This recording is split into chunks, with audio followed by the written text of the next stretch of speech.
Bíblia Revelada, versão de Nelson do Antigo Testamento Alfa. Gênesis capítulo 9. O alimento do homem, carne e erva, carne sem o sangue.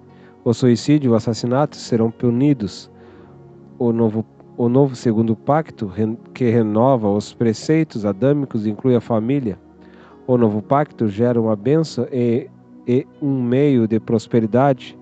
A semente semeada, o homem do novo mundo, um tipo da nova criatura, tem a bênção para se multiplicar, semear e colher. Aleluia!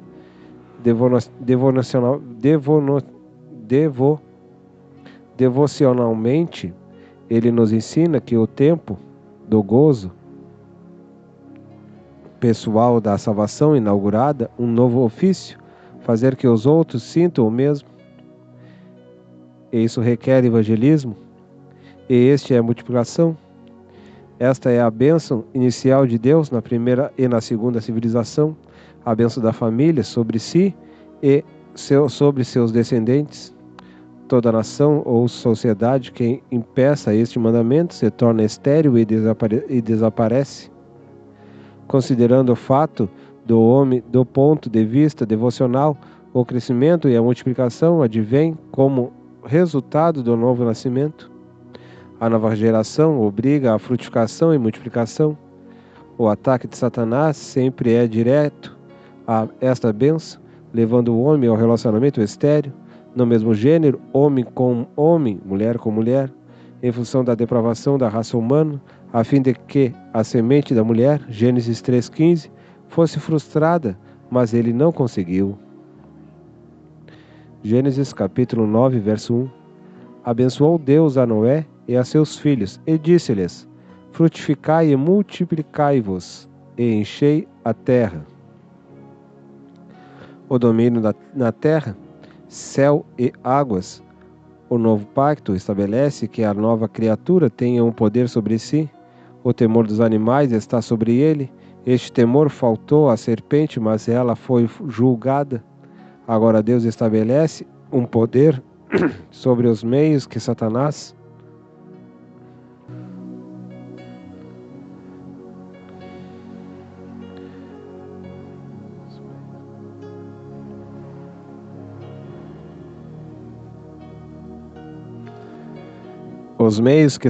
poderia usar para entrar na vida dos homens, serpentes e escorpiões e toda a obra do maligno. Este temor é um tipo do poder de Deus que recebe todo aquele que nasce de novo pelo dilúvio do batismo no corpo de Cristo. O velho mundo ficou sepultado pelo batismo. Deus começa a renovar o pacto adâmico com Noé, que Gênesis 1:28, 2:15-16, 3:15-19, foi feito antes da queda do homem e permaneceria enquanto o homem fosse obediente a Deus. Este pacto incluiria todos os diversos aspectos que envolviam a sobrevivência humana e a comunidade de sua raça sobre a face da terra, tais como o temor dos animais, o domínio do homem sobre eles, a continuidade da família e, principalmente, os seus deveres de culto para com Deus. Tratava também do compromisso de Deus com a sua palavra, incluindo os sinais que deixava como certificados de seu pacto. Este pacto, ora feito com Noé, Gênesis 8, 21-22, tem um alcance especial, pois houve mudanças na aclimatação da terra e pequenos reparos no propósito por causa do homem. Entre as promessas divinas estava esta, que a terra jamais seria destruída pelas águas novamente e que as estações iriam permanecer até o fim. Este pacto era incondicional para seu estudo pessoal. Aproveitamos para registrar os outros pactos, que são o pacto abraâmico, Gênesis capítulo 12, verso do 2 ao 7, capítulo 13, verso 14 ao 17, capítulo 15, do verso 5, capítulo 18, verso 5 e verso 18, capítulo 17, verso 8. Deus faria de Abraão uma grande nação, que herdaria as terras da Palestina para sempre. O pacto mosaico, Êxodo, capítulo 19, verso 3 a 8, Levítico 26, Deuteronômio 28. Que Israel herdaria a terra e se alegraria nela, se fosse obediente às leis de Deus, de seu Deus. Que Israel perderia todas as bênçãos prometidas se desobedecesse. O pacto com Davi, segundo Crônicas 13:5, segundo Samuel 17, 12 a 16, 23:5, que Davi seria o herdeiro eterno do trono de Israel, que Davi herdaria para sempre o reino, que Davi seria o rei de Israel eternamente. Mateus 16:18, 26:28, Lucas 22:20, Hebreus 13:20 e 21. O pacto israelita, Jeremias 31 a 34, Isaías 42:6, 43:1 a 6, Deuteronômio 1 a 9, Hebreus 8:7 a 12, que Deus traria a nação de Israel de volta a ele, que Deus perdoaria as suas iniquidades e esqueceria seus pecados, e que através deles Deus alcançaria os gentios, que eles seriam estabelecidos para sempre em Canaã. Este pacto era incondicional para o remanescente. O pacto cristológico, Tito 1:2, Hebreus 13:20, que os mandamentos seriam cumpridos em Cristo, que todos os pecadores arrependidos de seus pecados seriam salvos através de Cristo. Este pacto era incondicional para Cristo. Gênesis capítulo 9, verso 2. Temer-vos-ão toda besta da terra, toda ave do céu, tudo o que se move, tudo o que a terra produz, e todos os peixes do mar. Em vossas mãos são entregues. O alimento, Deus torna mais claro a sobrevivência do homem, a erva verde e tudo quanto se move, sem o seu sangue. A mesma decisão que chegarão aos apóstolos depois da confusão causada pelos judaizantes dos dias apostólicos, Atos 15, 19 e 20. Esta decisão divina foi dada antes da escolha dos semitas receberem a incumbência do chamado divino por Abraão. Esta é a liberdade da graça de Deus para os gentios. Gênesis capítulo 9, verso 3. Tudo quanto se move e possui vida vos servirá de mantimento, bem como a erva verde, tudo vos tenho dado. A justiça e os novos preceitos contra a violência, o prelúdio da lei, porque a carne com sangue não deveria ser comida. A única carne com sangue que deveria ser comida era a carne do nosso Senhor Jesus Cristo. Era uma ordenança que cobria a realidade da expiação que seria efetuada por Cristo no Novo Testamento, de seu sangue. O Antigo Testamento do sangue de animais não permitia isso. Glória a Deus. Gênesis capítulo 9, verso 4. Mas a carne com sua alma, isto é, com seu sangue, não comereis. Primeiras leis de proteção, assassinato e suicídio.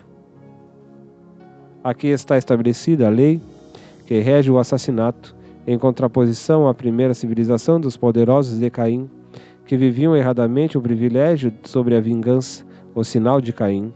Agora ele requererá o sangue daquele que derramar sangue. Também requererá o sangue derramado pelo caçador sem intenção de usá-lo para mantimento, somente por esporte. Por outro lado, a Bíblia estabelece uma lei sobre suicídio. Aquele que tirar a sua própria vida será condenado e seu sangue será requerido de si mesmo em juízo eterno. Gênesis capítulo 9, verso 5. Por certo, requererei o vosso sangue, por vós mesmos derramado, e o sangue da vossa vida. De todo o animal o requererei, como também o requererei do homem mais forte, sim, da mão do irmão de cada homem requererei a alma do homem. as primeiras cláusulas da lei. A ordem de Deus sobre a pena de morte e as leis que envolviam o remidor e o vingador é uma das mais lindas leis da Bíblia, pois dava ao seu próprio parente o poder de matar aquele que assassinou a um de seus parentes. Não era a polícia que fazia isto, pois os juízes regiam e davam a carta de vingança ao parente vingador do sangue. Posteriormente, as cidades de refúgio, números 35, foram estabelecidas para averiguar o direito de vingar do vingador, pelos sacerdotes que nela viviam, que tinham o poder de vingança sobre o assassino condenado ou fugitivo. A diferença da pena de morte dada como vingança ao parente da vítima da pena de morte de hoje era que o vingador tinha poder judicial para matar o assassino, mas também tinha poder para perdoá-lo. Se o vingador perdoasse o assassino, ele legalmente estava livre de toda a condenação. Gênesis capítulo 9, verso 6. Aquele que derramar sangue de homem, pelo homem o seu sangue será derramado, porque Deus fez o homem à sua imagem. A relembrança do pacto de Deus com Adão, a liberdade para gerar vida, esta é a grande ordem para a nova criatura, encher a terra dos filhos de Deus. Gênesis capítulo 9, verso 7. E vós, sede fecundos, e multiplicai-vos, povoai abundantemente a terra e a dominai. O pacto com Noé e seus filhos e com toda criatura vivente, o sinal, o arco celeste, a extensão e a consistência do novo pacto, Noé deveria estar bem atento às novas ordens de Deus. Deus se comunicou mais com Noé depois do novo mundo do que com Adão no primeiro. Gênesis capítulo 9, verso 8. E disse também Deus a Noé e a seus filhos com ele. Gênesis capítulo 9, verso 9. Eis que estabeleço o meu pacto convosco e com a vossa semente depois de vós. A abrangência do novo pacto alcançava convosco e com a família, com a vossa descendência depois de vós, com as novas gerações e com todo o ser vivente que convosco está, com os seus semelhantes, com as aves, os tipos dos filhos de Deus, com o gado, os meios de ofertas e sacrifícios e com todo o animal da terra, os instrumentos de trabalho e cadeia alimentar, com todos os que saíram à arca, com os princípios, com os pais das gerações das espécies, sim, com todo o animal da terra, todos que sofreram por causa do homem. Gênesis capítulo 9, verso 10. E com toda a criatura vivente que está convosco, com as aves, com o gado e com todo o animal da terra, com todos os que saíram da arca, sim, com toda a besta da terra. A promessa e o sinal do pacto da parte de Deus, o pacto é de não destruição, o pacto é feito com o homem, o pacto estabelece que a arma de destruição não será mais usada. O pacto estabelece que não haja mais dilúvio para destruição global. Gênesis capítulo 9, verso 11. Estabelecerei o meu pacto contigo, não será mais destruída toda a carne pelas águas do dilúvio, e não haverá mais dilúvio para destruir a terra. O novo pacto tem um sinal na presença de Deus e na presença dos homens. Apocalipse 4:3. O pacto tem um sinal perpétuo. Deus vive na eternidade e deveria estabelecer algo a fim de que ele pudesse lembrar que fez uma promessa de não destruição da terra e dos homens pela água. A árvore da vida rege os meses dos homens diante de Deus. Os 24 anciãos regem as horas e os fusos horários dos homens. E o arco de cores, o celeste, é o sinal do pacto entre Deus e o homem. O pacto é uma promessa eterna de sobrevivência humana sobre a terra.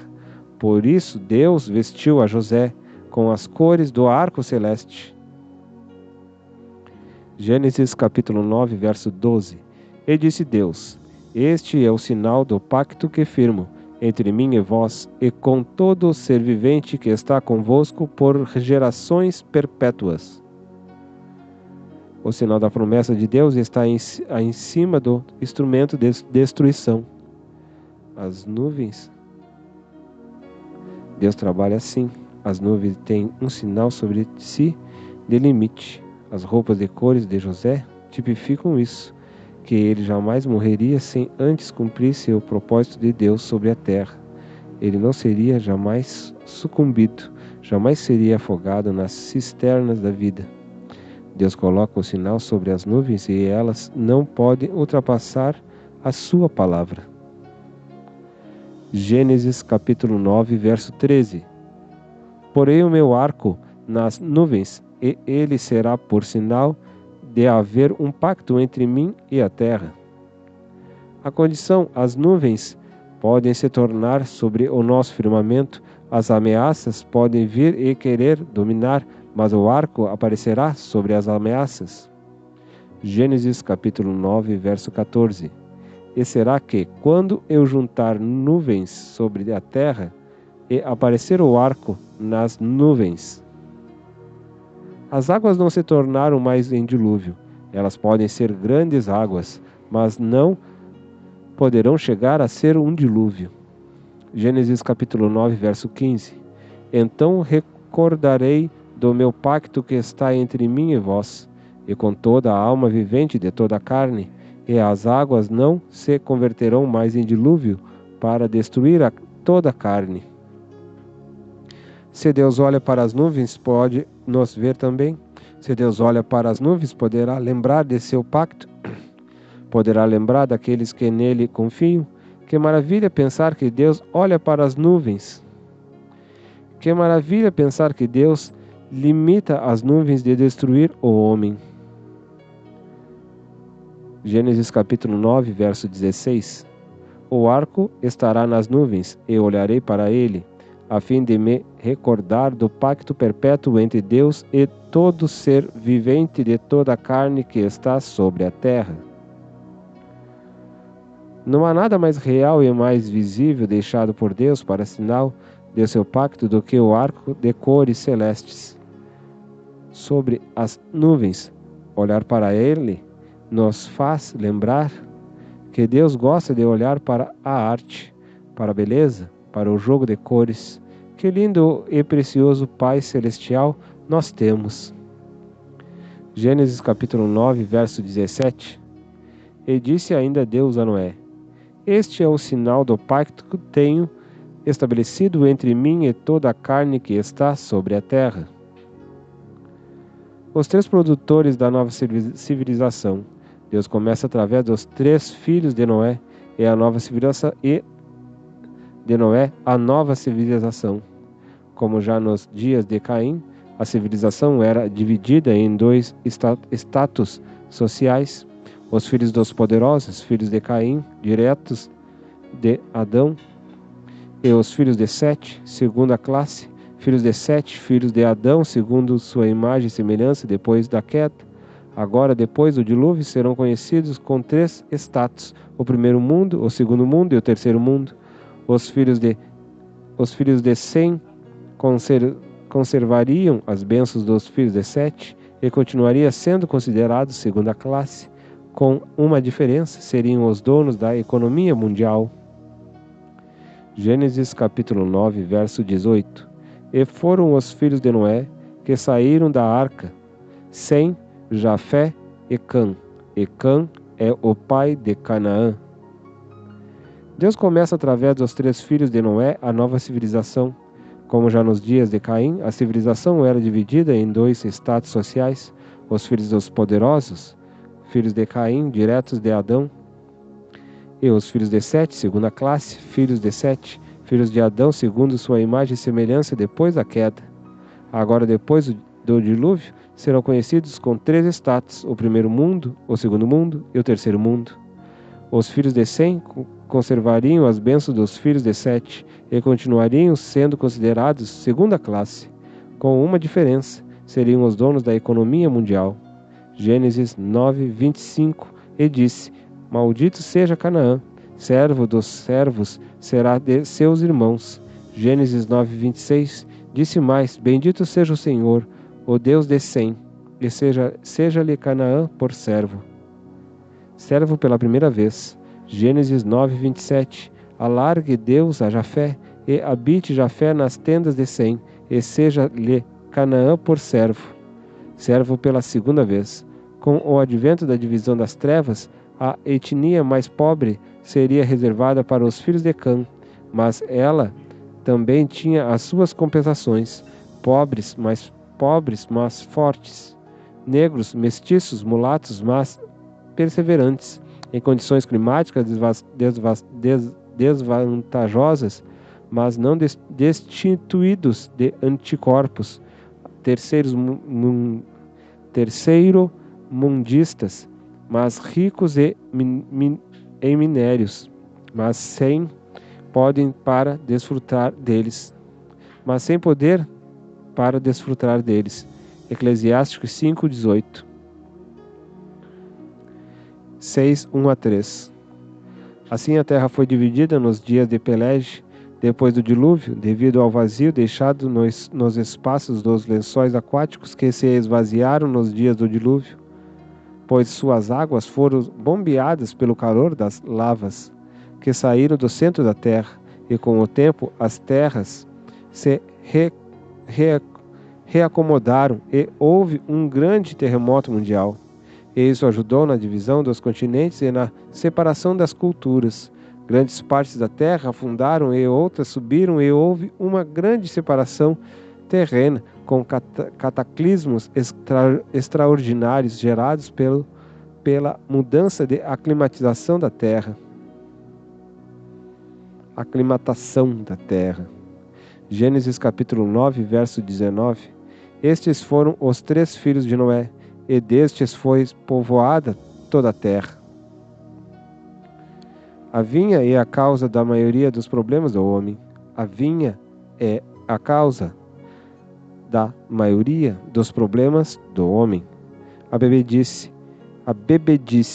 o primeiro cultivo do homem, a vinha, a falta de respeito para com os filhos e a falta de respeito de Cã para com seu pai, e o respeito de Sem e Jafé para com seu pai, o cultivado sem limites do tipo do sangue. Noé começa onde Adão terminou. Foi lavrador da terra, a mesma vinha que planta ou derruba. Sua própria empresa o afasta da vida de santidade. Sua vinha o distancia da santidade e da prudência familiar. O cuidado com o vinho, que é visto como uma serpente, aqui vemos a serpente entrando na sua tenda em forma de vinho. Se não cuidarmos, nossos próprios empreendimentos nos afastam de Deus. Gênesis capítulo 9, verso 20. E começou Noé a cultivar a terra e plantou uma vinha.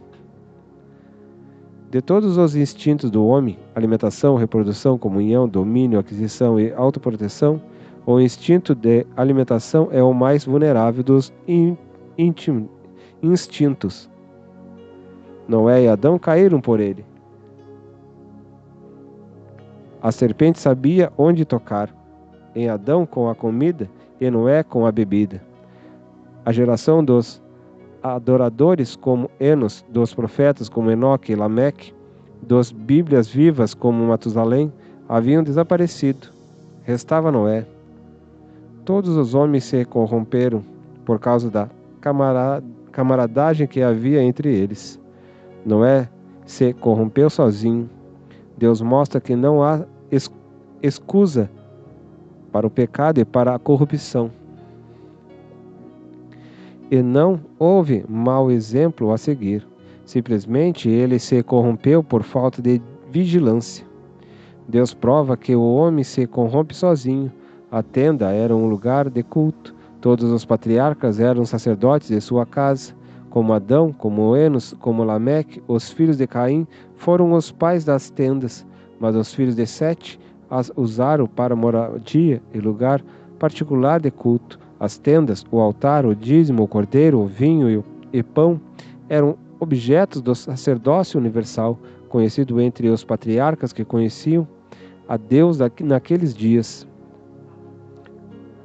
Seguindo a história dos patriarcas, veremos as tendas como lugar de culto. Alguns as tinham como templo particular e pessoal, como Abraão, Isaac, Jacó, Moisés, Jetro e Melquisedeque.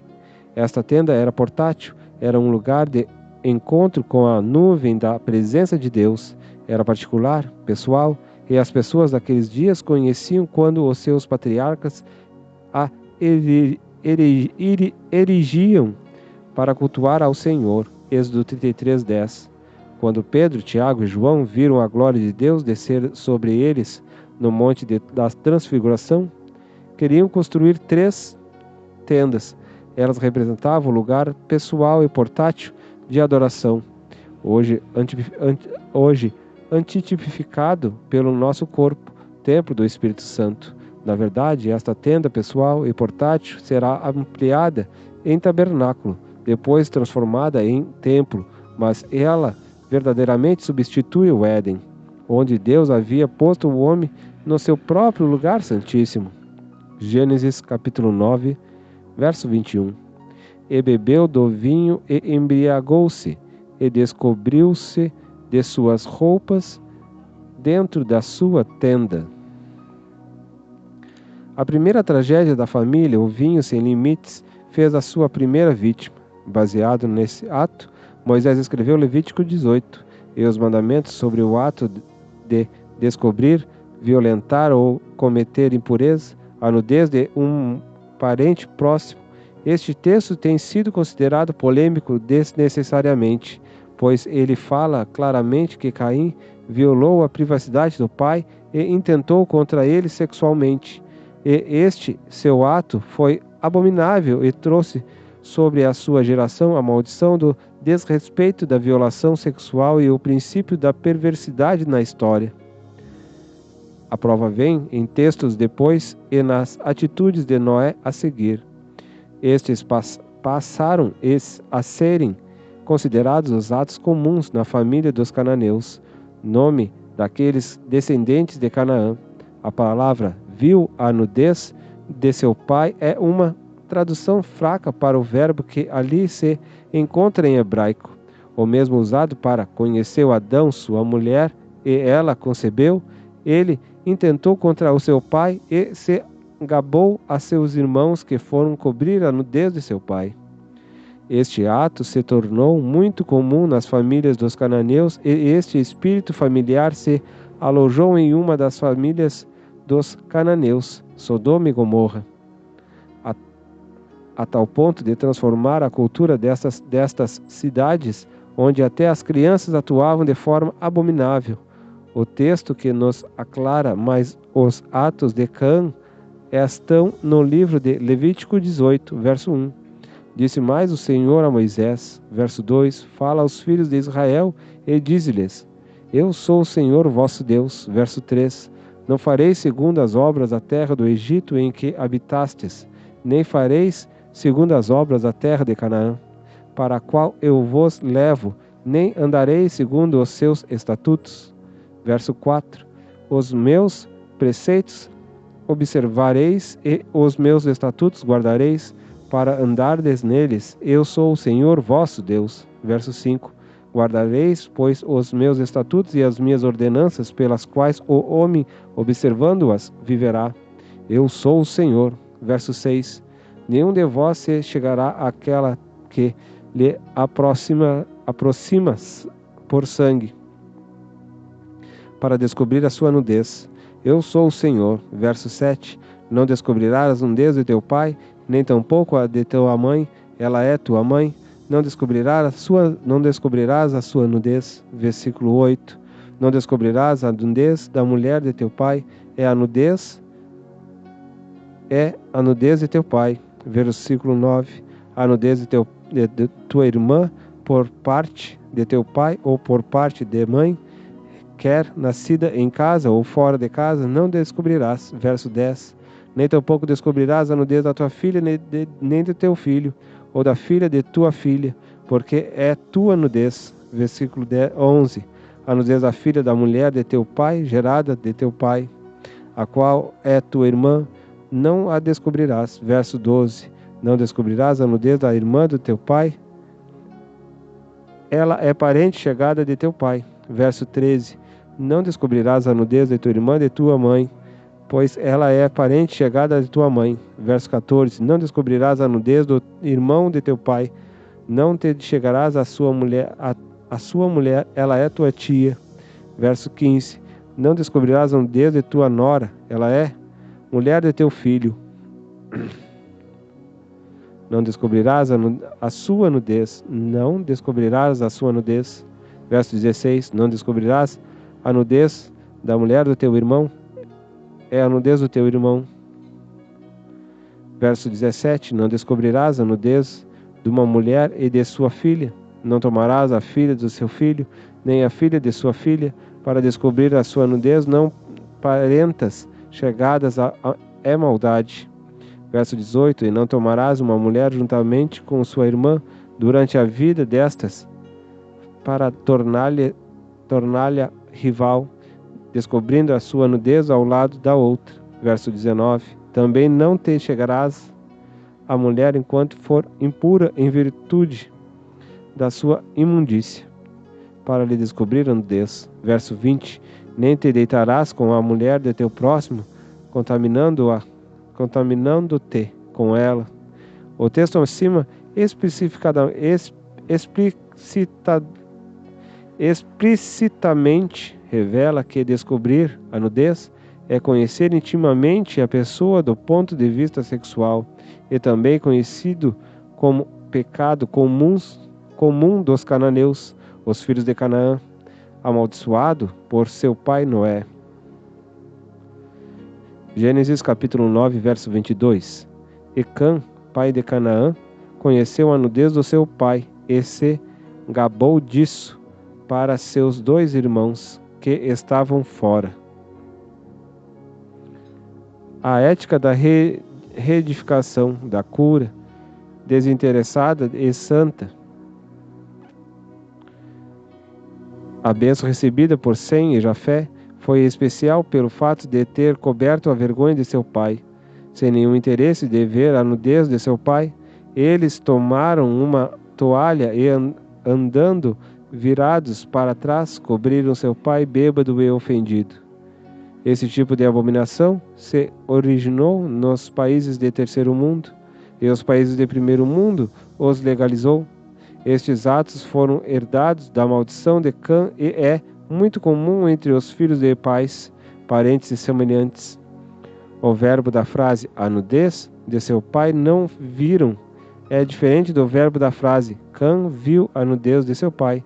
Este segundo verbo é semelhante ao verbo usado em Levítico 18 várias vezes. Gênesis capítulo 9, verso 23. Então tomaram Sem e Jafé um manto e puseram-no sobre os seus ombros, e caminhando, virados para trás, cobriram a nudez de seu pai, tendo os rostos virados, de maneira que não viram a nudez do seu pai. A bênção sobre Sem e Jafé e a maldição sobre Cã, os 3 mundos da civilização humana, haviam expulso a sabedoria da mente e a ética do coração. A insensatez não habita no mesmo lugar onde a sabedoria mora. Eclesiastes 2, 1-3. A embriaguez gera vulnerabilidade. O verbo da frase lhe fez é muito abrangente. Trata de um ato, não de olhar. Deus fez o homem segundo a sua imagem e a sua semelhança. Isso significa que o fez exatamente como ele é. Em semelhança, um ser alma, psicológico, com livre-arbítrio, sentimento, intelecto e vontade. Em imagem, com um corpo capaz de manifestar-se no seu mundo. Na semelhança incluía um ser igual a Deus, conforme ele era. Mas antes mesmo do pecado de Adão, Deus encontrou dificuldades no progresso da vida sentimental de Adão. Ele não poderia ser como Deus. El Shaddai, Deus de peitas, supridor, mãe, e Yahvé, I-A-H-V-E-H,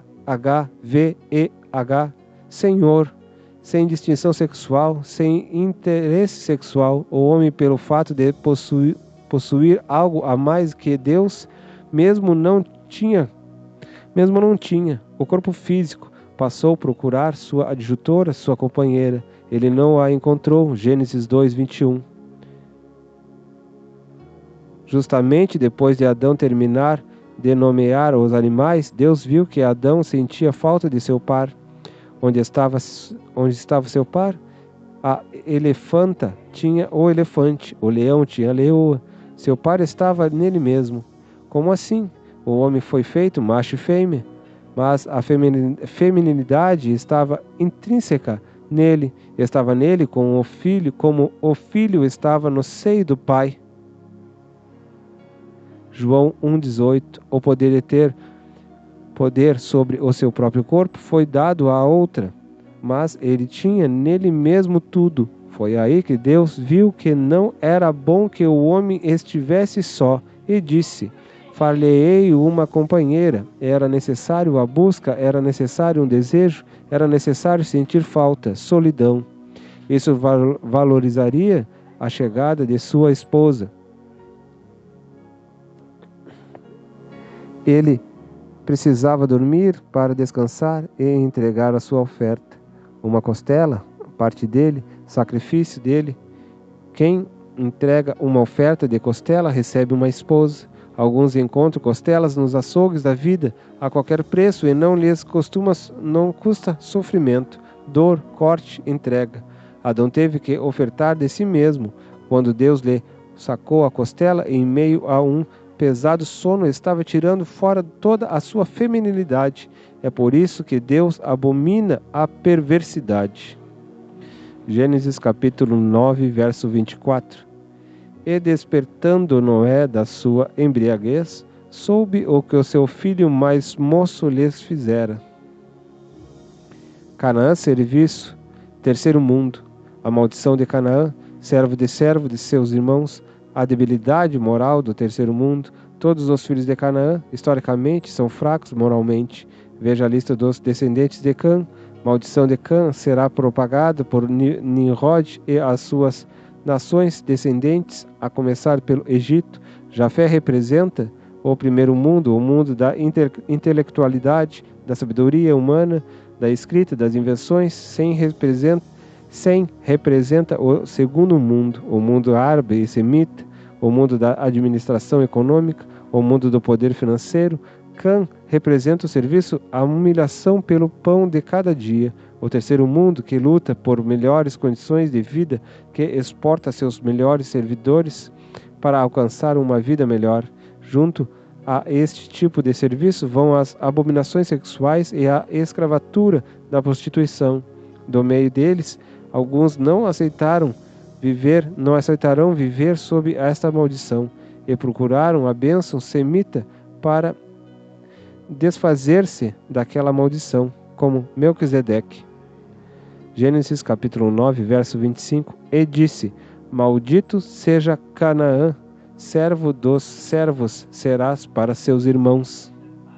Sem imobiliária, segundo mundo, sua riqueza e sua glória, o terceiro mundo o serve. Veja que a bênção de Sem tem Canaã como servo. O terceiro mundo servirá ao segundo mundo por um miserável salário.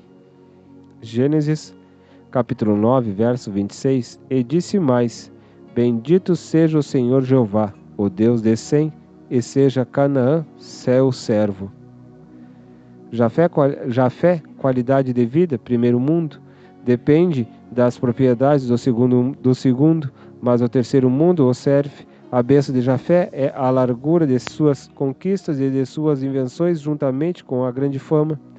Mas mesmo sendo o primeiro mundo, não terá autonomia financeira e habitará nas tendas financiadas e alugadas de Sem. Sem aluga as propriedades, Sem as financia. Seu poder é o Leazim, mas Canaã será servo no primeiro mundo. Gênesis capítulo 9, verso 27. Prolongue Deus os dias de Jafé, e habite Jafé nas tendas de Sem, e seja Canaã servo de sua descendência. Tempo necessário para propagar as verdades divinas à nova geração. Noé ainda viveu no Novo Mundo 350 anos. Gênesis capítulo 9, verso 28. E viveu Noé depois do dilúvio 350 anos. Grande parte da vida de Noé foi no velho mundo. Ele foi parte da geração passada, um tipo da vida que levamos no antigo mundo do pecado, mas que pela misericórdia de Deus, pela nossa decisão de obedecer à ordem de Deus, somos salvos e temos direito de viver uma nova vida em Cristo, com toda a dignidade para viver uma vida eterna com Deus. Gênesis capítulo 9, verso 29. E foram todos os dias de Noé 950 anos e morreu.